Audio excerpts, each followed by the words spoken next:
fuimos adaptando. Yo tenía un colaborador muy bueno, Morales, Jorge Morales, que por supuesto todavía es amigo mío, como toda la gente que colaboró conmigo en el campo durante ese tiempo. Somos amigos de Facebook ahora, y Sí. siempre nos saludamos. Y, y realmente con él desarrollamos equipos, máquinas especiales para sembrar, técnicas especiales para sembrar en forma agroecológica, antes de que estuviera de moda la palabra agroecología, Ujú. con libros, simplemente con libros como este de Seymour, que lo estoy Ujú. repasando Ujú. últimamente, que es muy inspirador, ¿eh? Eh, o como este que fue tal vez el primero que vi, ¿eh? La vida en el campo, mirá. La vida en el campo. ¿Se ve? Ahí está. De John Seymour. De John Seymour. Y hoy, ¿sabes qué? Hice un post sobre Seymour en Instagram, en el Ujú. viejo Farmer. Y es unas frases que él creó, o sea, en realidad no son creación de él, sino que es lo que él sintetiza como el buen trato del suelo y de la Ujú. huerta y de la naturaleza en general. Son como 6 máximas, pero buscando el origen de estas 6 máximas que están en el libro, me encontré Ujú. con una biografía de él. Y no te voy a contar la biografía toda, pues está en un link que puse en esta nota que hice en El Viejo Farmer.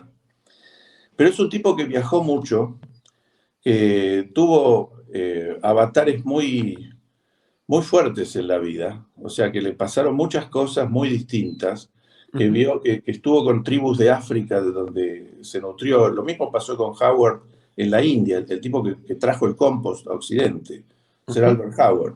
Son todas personas que a uno le da gusto leer porque, y ver cómo vivieron, cómo llegaron Ujú. a ese tipo de vida, a ese tipo de vivencias que finalmente pudieron experimentar y luego transmitir. No es gente que se haya quedado quieta en un lugar durante mucho tiempo. Tal cual. Y bueno, yo soy infinitamente menor que ellos, pero de alguna manera me siento identificado con eso. Porque a mí me pasó algo parecido. Tuve muchas experiencias distintas al campo para finalmente llegar a darme cuenta que esa vida simple y ese trabajo con las manos que no hay que buscar más que eso, que no hace falta. Que hay mucha ilusión en cualquier cosa que sea más que eso o creerse más que eso. Y hoy por hoy, con todos los problemas ambientales que, bueno, son de público conocimiento, se va a hacer ineludible la vuelta a eso. O sea, no va a ser una opción. O sea, Ujú. mucha gente que hoy no lo puede ver, que no lo puede creer, eh, independientemente de que lo crea o no, y dependiendo, sí, de la dimensión del colapso, de la profundidad del colapso al que lleguemos, al que nos vamos aproximando, pero no sabemos qué profundidad va a tener. Cuando digo qué Ujú. profundidad, quiero decir, ¿se van a cortar los servicios básicos en algún momento? ¿Vamos a tener que volver en masa al campo a producir nuestros alimentos? ¿Quién va a ordenar eso? ¿Cómo va a ser? ¿Caótico? Mm. ¿Ordenado?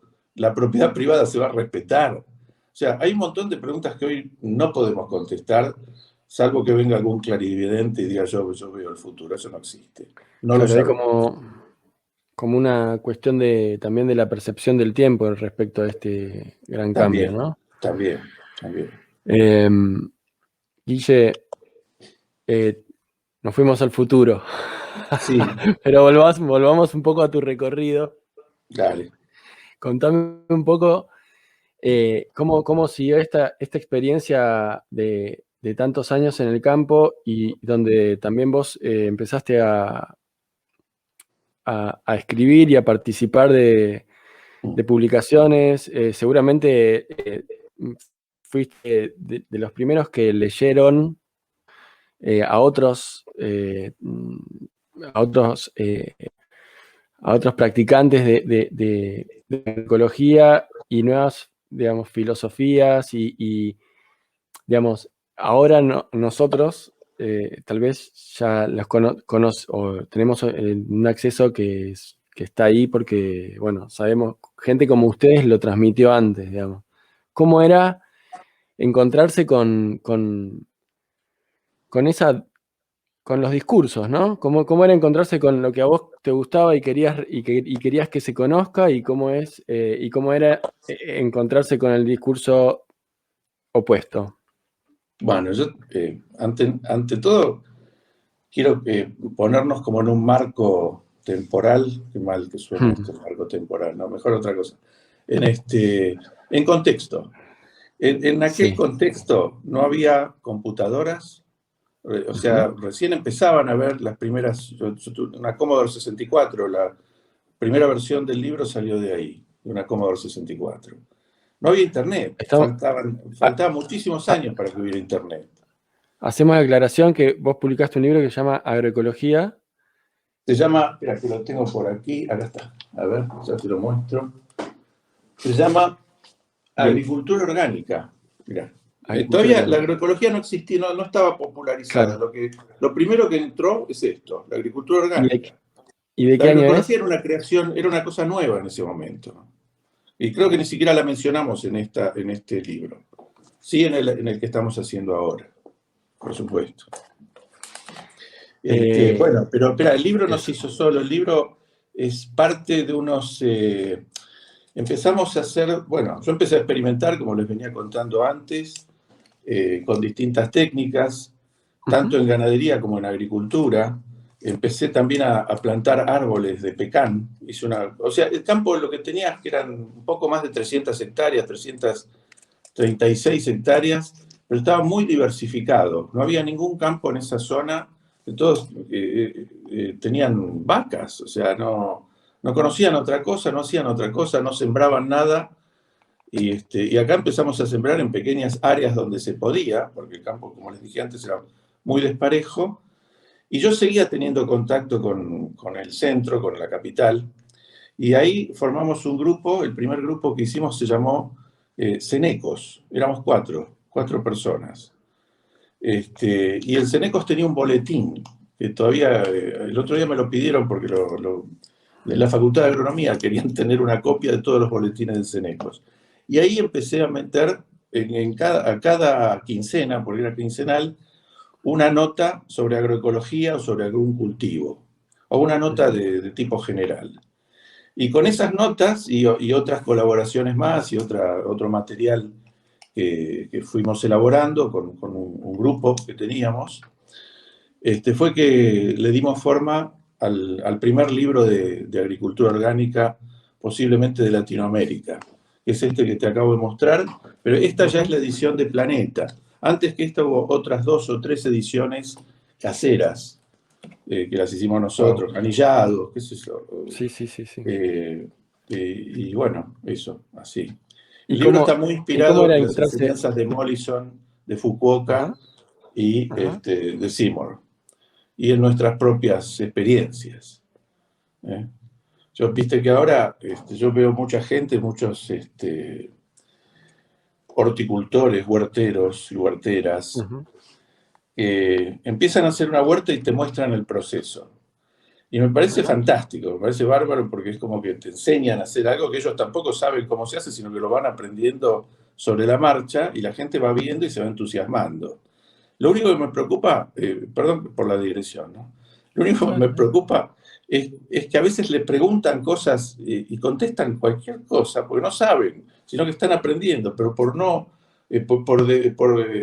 defraudar a sus seguidores, y algunos Sí. tienen cientos de miles, contestan cualquier cosa. Entonces, ahí fue que me decidí también hacer un grupo de Facebook Ajá. para contestar las cosas un poco con más seriedad. Invité gente que conozco, que sé que es buena, hicimos el grupo de Huerta de Facebook, que después si quieren les pasamos Ujú. el link para que lo tengan.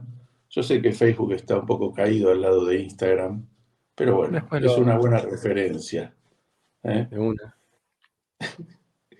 Guille, ¿y cómo era descubrir a Fukuoka en esa época? Porque, eh, o sea, Y ahora, bueno, nosotros lo publicamos en Econautas y sigue siendo algo que impacta mucho, ¿no? Pero ya no es nuevo.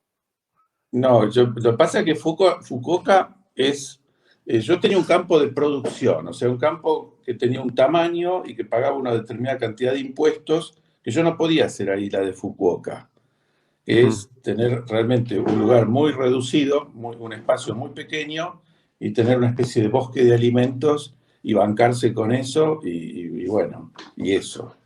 El